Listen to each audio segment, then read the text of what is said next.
khusyuk itu bukanlah menerjemah. Khusyuk di dalam surah Ghasyiyah dikaitkan dengan absar, absaruha khasyiah, pandangannya tunduk. Maka khusyuk yang dimaksud dalam sholat adalah pandangan basirahnya, pandangan batinnya tunduk kepada Allah Subhanahu wa ta'ala.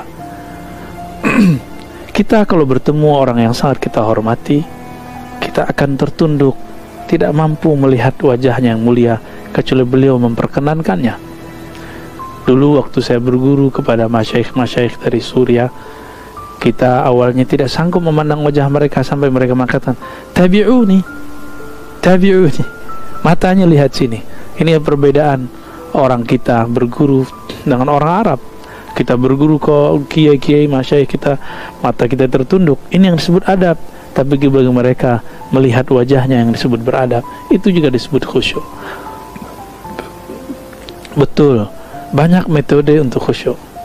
Tapi Nabi tidak pernah memaksakan umat untuk menerjemah dan memahami bacaan yang kita baca.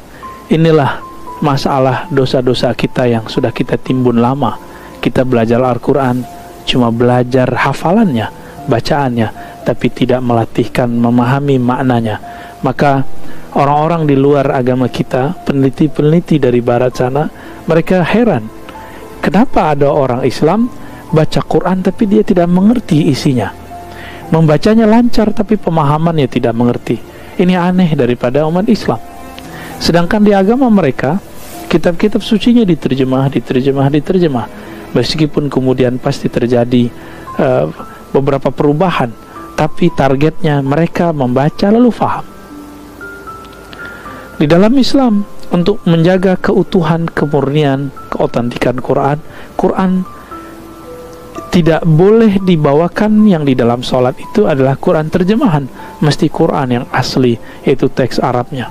Di luar itu kita boleh menerjemah. Tapi teman-teman, metode memahami bacaan untuk khusyuk itu metode biasa, metode lama.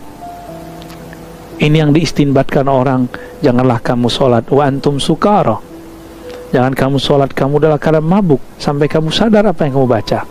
Tapi orang yang membawa makna ayat ini ke mana khusyuk, ini tidak memahami asbabun nuzulnya dengan baik. Asbabun nuzul ayat ini adalah orang-orang yang sholat dalam keadaan mabuk, dan mereka tidak memahami apa yang dia baca, nggak sadar apa yang dia baca, sehingga merubah beberapa ayat.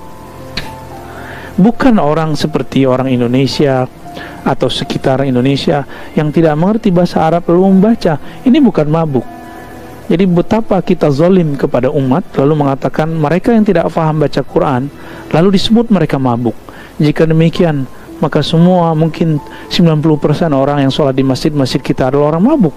Karena yang mengerti, yang nyantri, yang belajar bahasa Arab cuma beberapa orang.